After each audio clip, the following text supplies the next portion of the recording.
want to show one more thing. Just same as the screen before, but this time I have debug symbols on.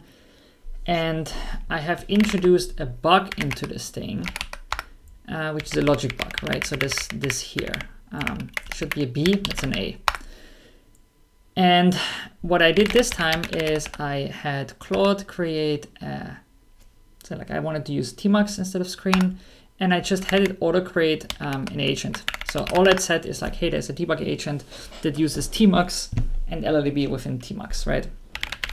So let's see if this does also do a good job, because I haven't actually used TMUX before, but I think it might do a slightly better job because TMUX's terminal interface is quite a bit better. So let's see. The program in this folder has a bug. It should give us the top N results, but it doesn't. I want you to debug this with LLDB. And then also explain to me exactly what the bug is.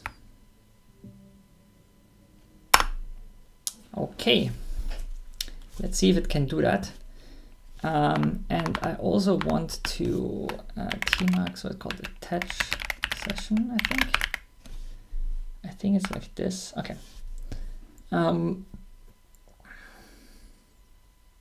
It's already found the bug.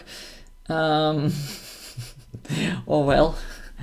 I think this is exactly what the bug is. Let's see, word count C, line 10. Yeah, of course. But look, it should now still use LLDB. So let's see if we can watch it do its stuff. One of the things why I think these kind of things are quite nice is because like it is able to remote control a program, but you also have a way to watch it as it's doing, right? So you can learn a little bit about how it uses debuggers. And that's kind of what I like about this approach with its remote controlling programs is if they're text programs that you can also use and use something like TMUX, then there's a way for you to see how it does it. And then you also learn for yourself a little bit what's going on here, right? So step down. I think it clearly already has a theory that the A and B are the same just from looking at the code earlier, because it also put a breakpoint right on that function. But you can learn a little bit of like how it uses a debugger, right?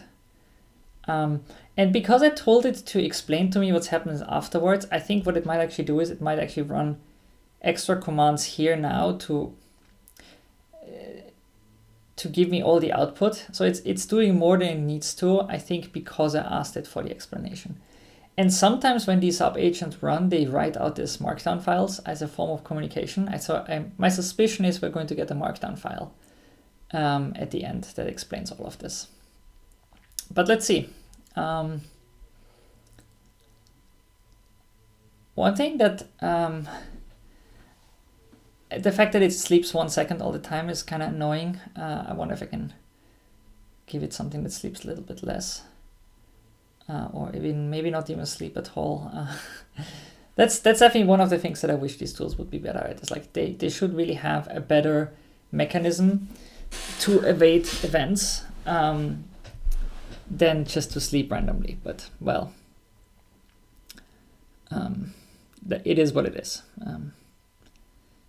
So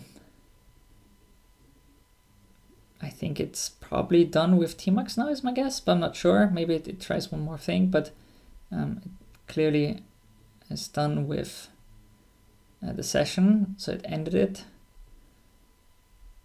Now it's also reading.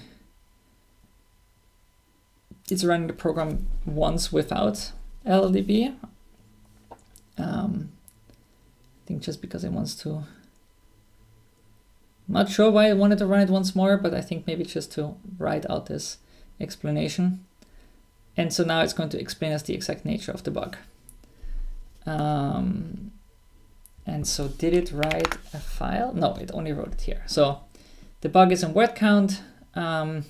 Should be entry B. What's wrong? So right, it explained it. But for me, the point is mostly, hey, this is able to remotely control a TMUX session, and I think that's pretty cool.